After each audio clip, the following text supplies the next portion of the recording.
Вначале построили домик для себя, но жить не получилось. Задумались об открытии прям базы. Продали все, что было. Думаешь, один дом 100 тысяч в месяц, 10 домов миллион. Но так не работает. Как? Мы еще не начали ничего делать, а на дороге ушло 4 миллиона? Какой момент в бизнесе был самый страшный, когда ты понял, В течение 3 дней на вас заведено административное дело производства. все. База – это точно не про то, что настроил, сдал, растопырил карман. Это вообще не так. А вы мечтали уехать из города, купить небольшой участок озера и открыть свое дело. Сегодня мы покажем реальную базу отдыха, которая начиналась с одного домика для себя, а превратилась в одну из самых атмосферных баз в Ленобласти. Это Юрий, владелец базы отдыха Акола. Он уволился с престижной работы и построил базу отдыха. А сегодня Акола – это 2 гектара земли, 8 домиков и бани из 300-летнего бруса на берегу живописного озера. Всем доброе, меня зовут Юрий. Мы находимся на нашей небольшой семейной базе. У нее небольшая такая, достаточно краткая, но интересная история. Вообще это старинный финский хутор, больше 500 лет истории. Сейчас это достаточно успешная, интересная, семейная, так скажем, база. Или для создания семей, так скажем, очень хорошо подходит. Такие легкая романтика, тишина. У нас не про огромные шумные компании. У нас скорее про единение с собой, с природой, с семьей. Как давно вы открылись? Вначале построили домик для себя, но жить не получилось. Сложная работа, выезды, работа далеко. Начали его сдавать. Поэтому планы были разные. Поняли, что это хорошо идет. Для семейного бюджета небольшие пополнения. Это то, с чего многие начинают. По чуть-чуть, помесячно, ежегодно сдавали домик. Потом построили еще один. И в какой-то момент, когда, скажем так, семья стала крепчать, захотелось больше уюта, больше проводить времени с семьей, в принципе, ради детей, задумались об открытии прям базы. То есть бросить основную работу. Кем ты работал? Я работал архитектором. Архитектором, строителем, руководил муниципальными стройками. Да, это сейчас не к тому, что деньги рекой текут. Нет, обычная работа. Продали все, что было. И, в принципе, достаточно быстро в 2020 году выкупили основной большой участок с торгов. За несколько месяцев построили основную базу. На данный момент Акола – это что? Акола – это 8 уютных домиков, баня, шале в лесу, без соседей, на берегу озера, в хорошем, красивом историческом месте. Практически все стараемся делать своими руками. И создаем именно такой бизнес, чтобы не надо было привлекать сторонних людей. Друзья, а теперь мы пройдем к домикам и расскажем про каждый дом отдельно поподробнее. Начнем, наверное, с того, в котором остановились мы. Ты нас любезно заселил. Да, расскажи про него. Он был сам первый вообще изначально здесь, правильно? Да, он, конечно, не был изначально приспособлен именно под сдачу. Были другие мысли, скорее как гостевой дом, чтобы отдохнуть, приехать, перевести дух. Все дома мы строим примерно по одной технологии. Это каркасники с хорошим утеплением, с пенополиуретаном, полноценные зимние дома. В домик врезали интересное дерево, липу, ей около 150-200 лет. Домики все теплые, с теплым полом, с душевой, со всеми необходимыми удобствами, с качельками. В общем, все то, что все любят на отдыхе. Не работать на грядках, а хорошенько отдыхать. У домика есть своя беседочка. Все домики максимально спрятаны. Вся зелень, которая есть, она либо досажена, либо служит для того, чтобы, естественно, отгородить зону отдыха у разных людей. Мы сейчас снимаем, база на 100% заполнена, в принципе никого не видно, не слышно, и так обычно всегда. Во всех домах сделаны теплые полы. Примерно смысл во всех один. То есть создать уют, сделать что-то прикольное, какую-то фишечку, перила, второй свет, светомузыку, теплый пол, чтобы неважно в какую погоду в доме было уютно. Максимальное время можно было провести на улице. Поэтому большие террасы, гамаки, открытые пространства, а не гигантские дома с большими спальнями. И получается второй основной формат, да? У вас таких домиков больше всего, по сути их целых 5 из 8. Штучек, да, это А-фрейм. Дом, он на самом деле, хотя выглядит немножко, казалось бы, смешно, маленько, и такой формат несерьезный, на самом деле дом дорогой.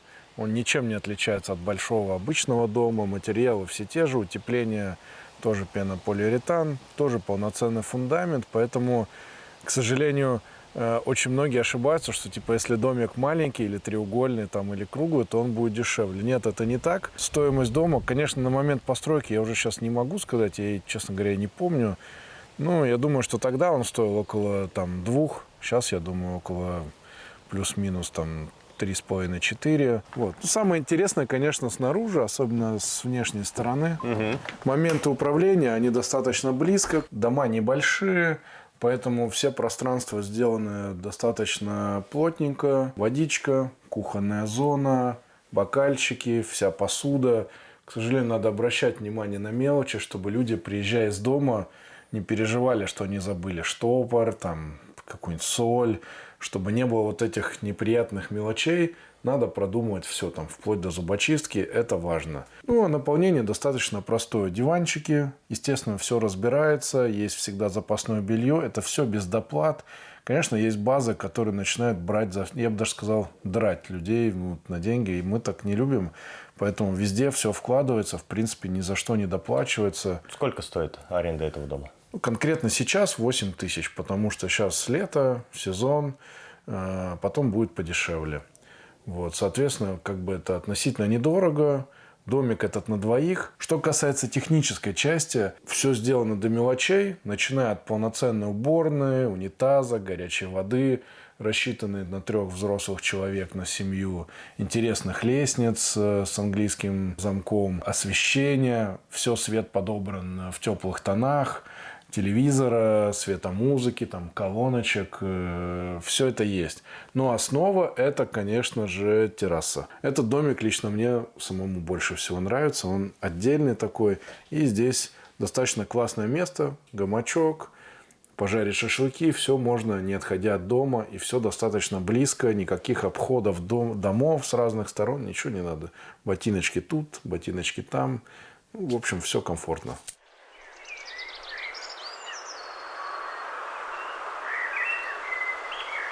То есть можно сказать с самого старта, что небольшая база с там 8 домиками, например, она не будет приносить очень много, и чтобы масштабироваться, зарабатывать хорошие, реально там большие деньги в этом бизнесе, нужно либо открывать много баз, либо очень много домов, правильно?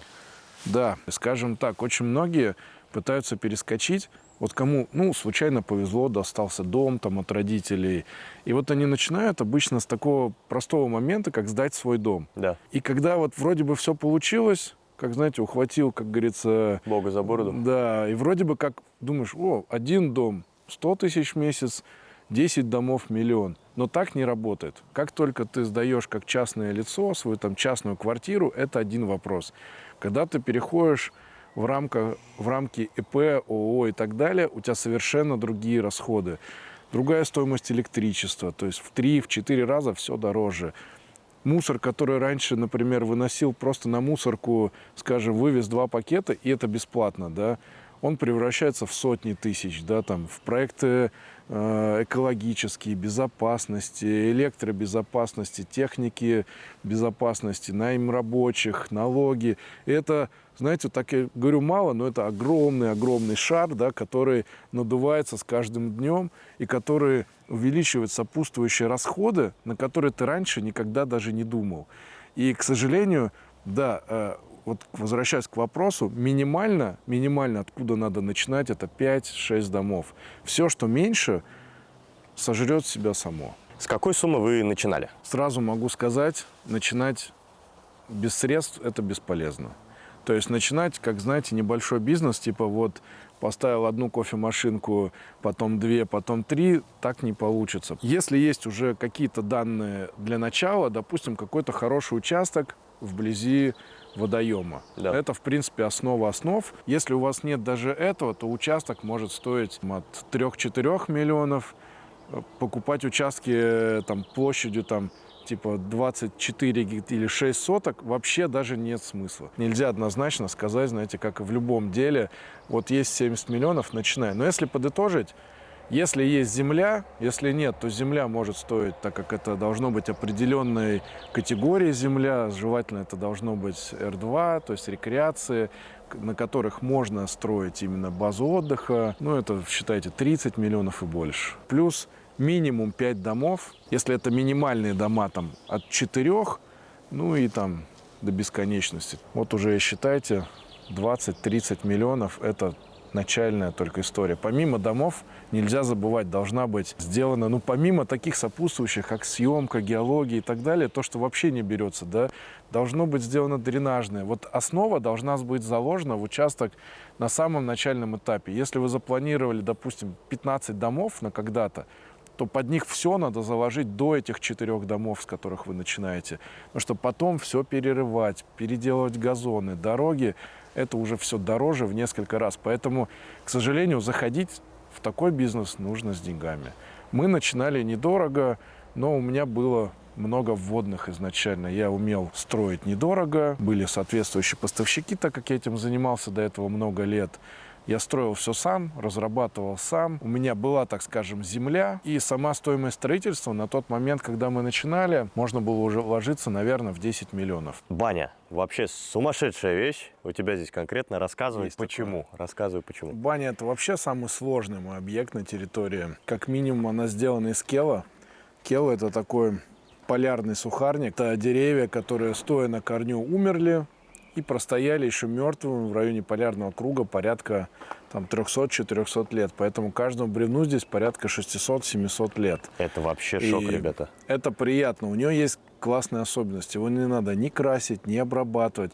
Вот ровно как оно с леса пришло, такое оно и стоит. К нему приятно прижаться, его приятно им дышать. У нас большой пруд выкопан специально вокруг бани, чтобы нельзя было даже теоретически подойти, как-то посмотреть. Это все, чтобы создать в хорошем смысле правильную, уединенную, интимную обстановку. Купелька у нас тоже интересная. Вообще, это отдельная тема. Я уже говорил, что мы отошли от того, чтобы строить купели в каждом доме. Да. Да, есть такая особенность в купелях. Все хотят вставить в одно место и сразу всего много. Но мы попробовали на практике в других базах, что нам это не подошло. Во-первых, сложно обеспечить такой водоразбор воды. Потому что даже вот в этой, казалось бы, небольшой купели 2000 литров. 2000 литров хорошей, чистой, прозрачной питьевой воды.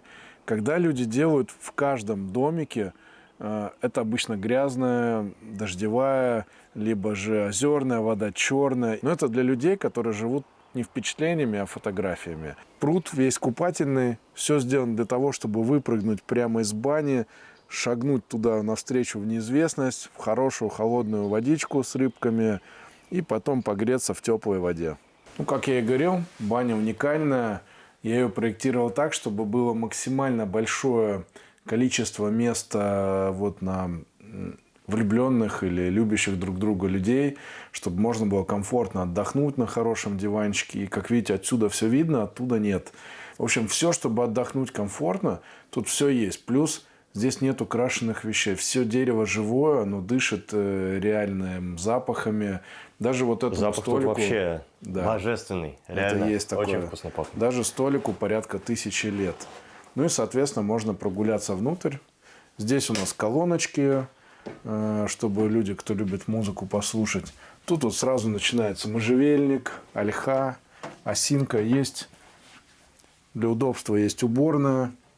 Вот, соответственно, здесь, несмотря на то, что баня стилизована под старинные интерьеры, так скажем, древние бани, то есть современный тропический душ, современное управление.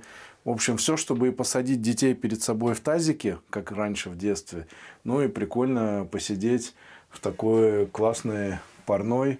Там и солька гималайская, и можжевельники, старинные деревяшки. Даже пологи все сделаны из бревен, никаких простых досок. Печка, ну, наверное, уже не отснять, она горячая. Сделанная из сибирского жадеита. Это такой редкий интересный камень, змеевик. Мы заготавливаем венички, дуб, березу, пихту, для чего посадили почти 50 деревьев на территории. В общем, баней мы занимаемся профессионально и делаем это достаточно круто.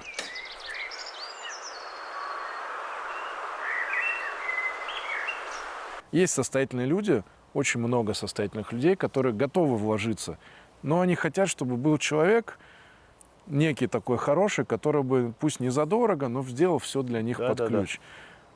Ко мне с этим часто обращаются, но когда начинаешь разговаривать всерьез, все пугаются, как, знаете, об горячую кастрюлю обожглись, все не понимают, как, мы еще не начали ничего делать, а на дороге ушло 4 миллиона. Нельзя взять, знаете, в лесу, вот это очень такой обманный момент, как делают многие базы. Они пишут на сайте, мы эко, мега, био и так далее, Да. мы не тронули ни одного дерева, у нас все вписано в лес, так не бывает. Ну, кроме там каких-то, что я не очень люблю, названий типа глэмпинг, кемпинг и так Почему далее. не любишь? Очень Ну, популярно во-первых, сейчас. я их не люблю как слово, вот эти все английские включения, но это даже не в этом дело. Они популярны, но это поездка одного раза. В Териберке очень много таких этих куполов. Я как инженер понимаю, что это палатка. Дешевая, беспонтовая палатка, но это интересно. Людям нравятся новые формы, там купол, там палатка. Даже наш домик, вот этот формат, как бы там его круто не называли, там А-фрейм, там, это все просто название. Просто треугольный домик, все банально, просто, но интересно. Если вы хотите заняться делом, которое будет приносить людям счастье, они будут улыбаться, они будут приезжать постоянно к вам, то надо и делать хорошо. Давай поговорим немножко про землю. Эта земля куплена, правильно? Да, вся земля в собственности. Можно ли арендовать землю под базу отдыха, как думаешь? Я вот патриот, люблю свою страну, но надо понимать, что любые капитальные вложения, а они большие, в землю, которая тебе не принадлежит и которую могут в любой момент по каким-то странным причинам, Да. там газопровод, не знаю, еще что-то такое, воздушные линии, Да. нефтепроводы, сказать, извини, вот у тебя закончилось времени, теперь это все наше. Я бы не стал в это вкладываться в принципе. Вся земля однозначно сейчас трактуется, как должна быть рекреацией. Да. То есть специализированная земля. Проблема в целом в стране в том, что такие земли вновь не предоставляют, или очень редко, или очень мало, либо за очень большие деньги. И ситуация такая, что люди выкручиваются как могут. Они начинают, знаете, вот в законах юлить, там, подбирать какие-то возможности, делать ИЖСки, там, дачные хозяйства, там, сельхозки. Наверное, самый серьезный вопрос во всей теме. Потому что у нас есть понятие как сельхозтуризм. То есть в сельхозтуризме есть понятие туризм на сельских территориях. Что это, какая это земля, какие категории, что можно строить, можно ли строить на земле сельхозназначения. Земли сельхозназначения разных категорий бывают. Например, от дачного партнерства до, например, особо ценных пахотных земель. И это вопрос гигантский. Вот так однозначно ответить достаточно сложно.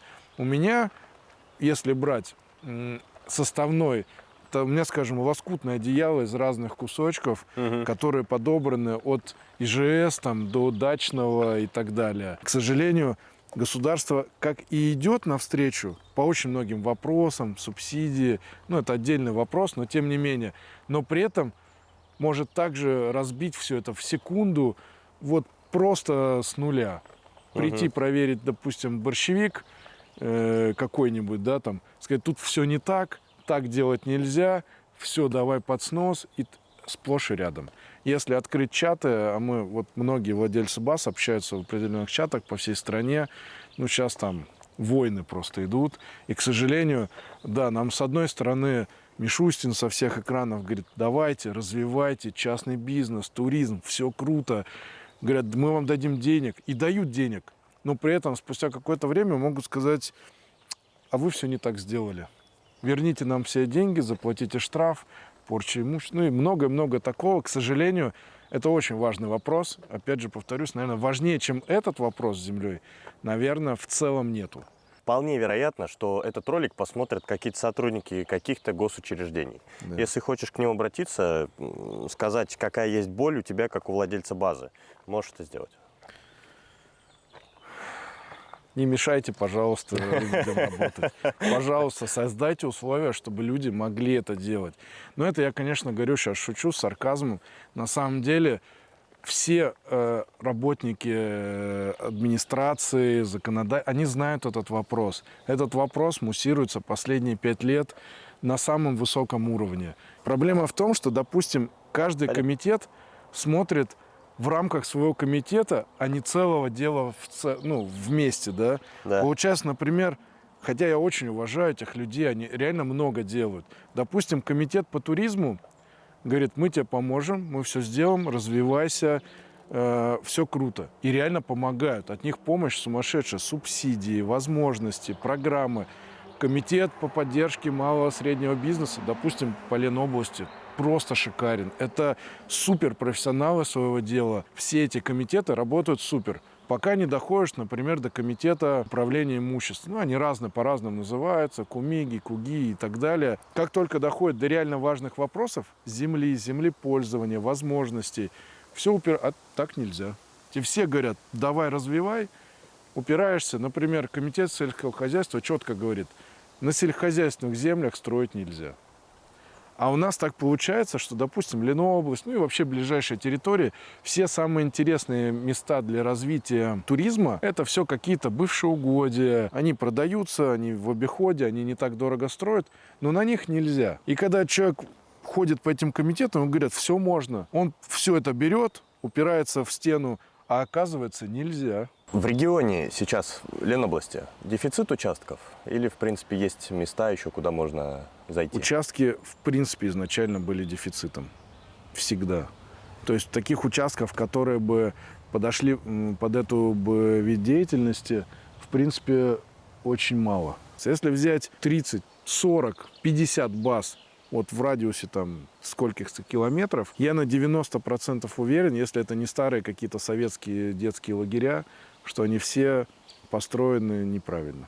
Раз у нас блок достаточно тяжелых таких вопросов, основных, основополагающих, давай обсудим документацию для открытия, налогообложения, какая форма юридического лица подойдет больше всего. Вот. Какие-то, может быть, особенные сертификаты нужно получать и проверки, как часто?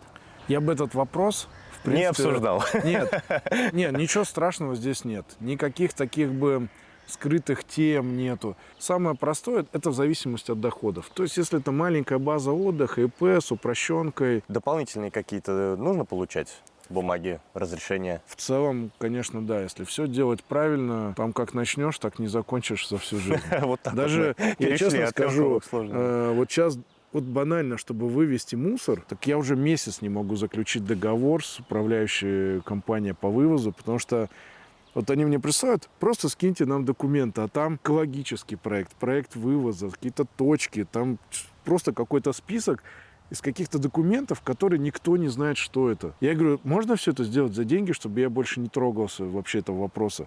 Да, мы можем все это сами. То есть, понимаете, каждая из этих структур плодит ненужные документы, которые мало того, что ничего в себе не несут, Да. Они их делают сами, просто лишний повод собрать тут 5, там 1007, тут 1008. А по сути никакой разницы. Сложно, если участок, особенно интересный, попадает, например, в какую-то из охранных зон. Что, в принципе, часто бывает, так как все же стремятся взять первую линию или какой-нибудь, знаете, домик над водой. Да. А у нас есть законы, которые это запрещают. До сих пор не понимаю, как все это обходят. Вот Кто понимает, напишите в комментариях. как Лучше все не это пишите, иначе придется сносить. Да, но по сути, да, если посмотреть картинки, у кого как все стоит, то первый вопрос как? Или, допустим, там пирс какой-нибудь. Причем это от Росрыболовства, банально. Они вот пишут письмо, присылают его на второй день и пишут: в течение 3 дней на вас заведено административное дело производства. Никто не играется, понимаете? А вы старались, а вот мы там... Нет, на вас заведено административное дело производства, штраф от 500 тысяч. Второе, упоминание изъятия земельного участка. Представляете, что такое изъятие земельного участка и какой-то пирс из палок? Давай вернемся к вопросу проверок. Как часто? Бывает ли? Просто прям вот неожиданно приехали здесь и все ходят, лапают, нюхают, пробуют. С проверками, честно скажу, если вы прям кричите во все услышание, вот как я сейчас, что я... Да, имейте это в виду, да, если я через год перестану работать, да, найдите это письмо, да, там, под лавкой. Но, тем не менее, проверок немного. Проверки бывают, приезжали проверки, ну, особенно после Крокуса, да, вот этих всех событий таких, связанные с нелегалами, например, с какими-то такими вопросами. Но здесь просто надо работать честно. База отдыха застрахована? Да, конечно. Но тут тоже есть моментики. У каждого, я думаю, эти моментики есть. Дело в том, что не каждая... Ну, то есть, сама база отдыха – это, ну, как бы не объект, да, тут нечего страховать. Но есть отдельные какие-то помещения, есть домики, да, там, ну, в зависимости у кого что. И вот эта страховка тоже на грани. То, что мы страховали, допустим, 4 года назад, и то, что проходило как страховка, сейчас не работает. Ну, потому что все посмотрели, да, знаете, там, 15 тысяч за домик, это, наверное, дешево. А давайте-ка мы вам влупим вот такую страховку. Вы же сдаете, вы же получаете с этого деньги. Это же не просто домик. База — это точно не про то, что настроил, сдал, растопырил карман. Это вообще не так. За эти 5 лет какой момент в бизнесе был самый страшный, когда ты понял, вот все, кажется, сейчас все пропало? Такой момент, он всегда наступает у каждого человека когда-либо. Самый тяжелый моральный и вот физический вопрос — это бросить все и перейти, вот зачеркнуть все, что ты делал раньше, вот так вот, и с чистого листа начать заново. Ты думаешь, блин, у меня дети, как я их там, как буду в садик, там, в школы, а если что? Вот это давит. Все остальное мелочь. Это рабочие моменты, этого вообще бояться не надо. Если мысли есть, шагайте смело к своей мечте. Как думаешь, ты справился? Рановато судить. Но пока мне все нравится. Пока стоим у колодца, вкратце давай про коммуникации, водоснабжение, электричество, как у тебя все устроено? Очень сложно создать комфортные условия в домиках, потому что вода должна быть хорошего качества, питьевая. Мы ушли, например, в нашем случае полностью от скважин, так как скважина, когда все в городе думают, что скважина — это круто. Да. Нет, конкретно в нашем регионе, например, вода там глубже 40 метров зачастую не очень хорошая, она техническая. И мы сложным способом накопали по территории, вот конкретно здесь, 6 родниковых колодцев с идеально чистой, хорошей водой, с переливными колодцами. Мы живем в таком регионе, что у нас нельзя просто, знаете, выровнять землю и все. Конечно, все это, хотя кажется нетронуто, красиво, такое природное, конечно, все это перерыто, перекопано сетями электроснабжения, дренажными канавами, водосточкой, ливневкой. Все это, к сожалению, есть. Как говорится, все вроде просто, но по-взрослому. Друзья, дальше мы обсудим команду, маркетинг и тренды в сфере загородного отдыха.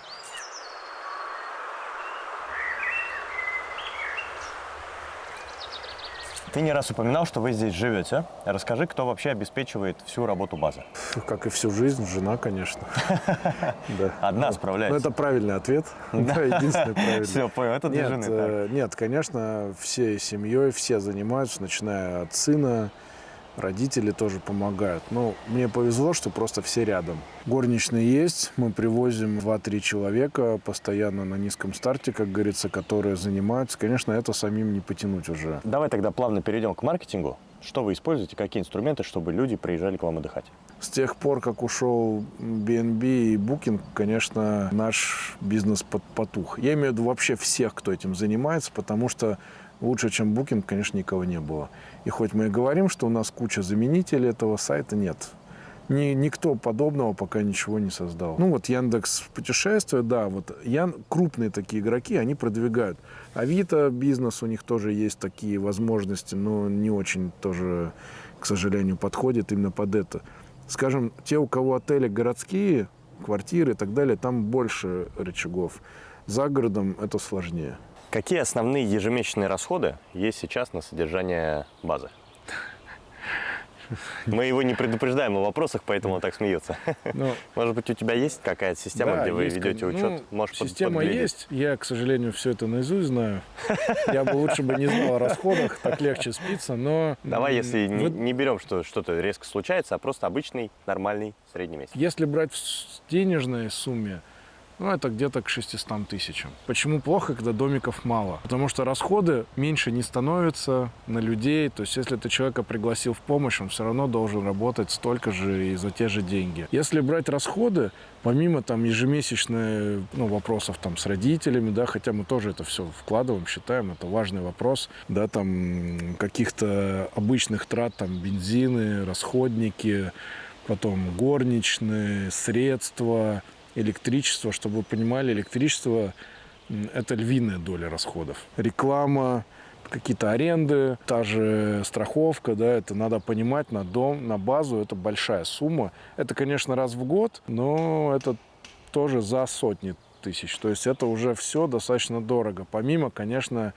ежедневных и ежемесячных расходов на такой компенсационный фонд, там, водогрей полетел. Это просто расходники, которые все время. Сейчас качество очень слабенькое, и на все приходится тратиться. В целом, если сравнивать, иногда просто одна хорошая работа, вот пятидневка, приносит столько же, сколько база. Ну, иногда. Не каждый месяц. Бывает, когда выстреливает, но это сезонность. В целом жить можно, но опять же, это не те коммерческие мегапроекты, когда там, там сейчас денег, там сейчас построю еще домов. Там. Нет, такого нет. Это все, к сожалению, сказки. Расходы мы обсудили. Предлагаю сейчас переместиться к одному из самых популярных видов домиков сейчас, к сожалению, или к счастью, это так, фреймы, да, и поговорить уже про доходы, сколько приносит база. Поговорим о доходах. Что приносит основной доход, основной источник дохода? Ну, основной источник – это, конечно, дома. То, бы что ни говорил, там доп. Услуги, там лодки, САПы, бани – это только для того, чтобы сдавались дома. Какой средний чек за сутки? Ну, опять же, в зависимости от сезона, там, от 6 до 12 тысяч в среднем. И, наверное, один из самых интересных вопросов для моей аудитории – сколько, в принципе, в целом в месяц приносит база? Просто домики, да, сдача, и с дополнительными услугами. Опять же, повторюсь, дополнительные услуги можно особо не считать. Они выведены в программе в отдельную строчку. Начинается там от собачек, да, там небольшой доплаты, до там лодок, там финок, санок и коньков, но... Ну, то есть это несущественная часть дохода? Доп. Услуги я бы вообще не стал брать даже как доход. В принципе, такого, что в минус работать у меня еще ни разу не было.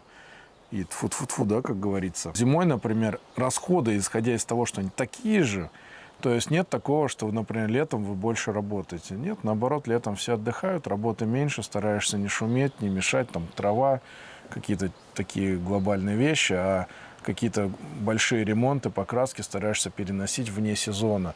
Поэтому затраты примерно всегда одинаковые. Условно говоря, там 600-700 тысяч. А вот прибыли могут быть от там 700-800 тысяч до там полутора, даже теоретически 2 миллионов. Даже при сдаче в 100%, вот у меня было в прошлом году первый раз такие вот месяцы, по-моему, август. 100% загрузка? 100%, да, 2 месяца я вышел на 100%, даже, по-моему, 3, если я не ошибаюсь. Средняя загрузка, надо понимать, это 72%, там, вот так вот. Вне сезон 40-45%. Такой однозначной прибыли, ее как бы особо нет, но ее хватает на семью, там, условно говоря, если с родителями, там, на 6 человек. Сейчас многие придут в шок от слов. Прибыли в целом нет, но хватает на семью из 6 человек. Опять же, это важный вопрос, я повторюсь, это все не про мегаприбыли. Если подытожить, среднемесячно база приносит 400-500. Ну, думаю, да, где-то так. Давай зафиналим ярко блок про финансы. Сегодня суммарно база Аккола сколько стоит? Если это брать как актив, да, и, наверное, как-то продавать, но я думаю, от сухих цифр где-нибудь там в 60-70 до, наверное, там 150, как типа успешный проект. Наверное. Ну, наверное, даже до 100. Что там уж слишком сильно себя ценить, да, там. Но в таких рамках это реальные расходы на вот все. Мы можем оставить твои контактные данные в описании. Конечно, если кто-то хочет что-то дополнительно спросить, да, может тебе написать. Если кто-то увлечен, и даже не увлечен скорее, а кто-то серьезно намерен прийти в это дело, и есть очень такие глубокие уже познания и вопросы, вот прямо перед открытием, да, я могу оставить телефон, основные вопросы я могу помочь. Супер, огонь. Спасибо большое тебе. Ребята, занимайтесь любимым делом. Пока.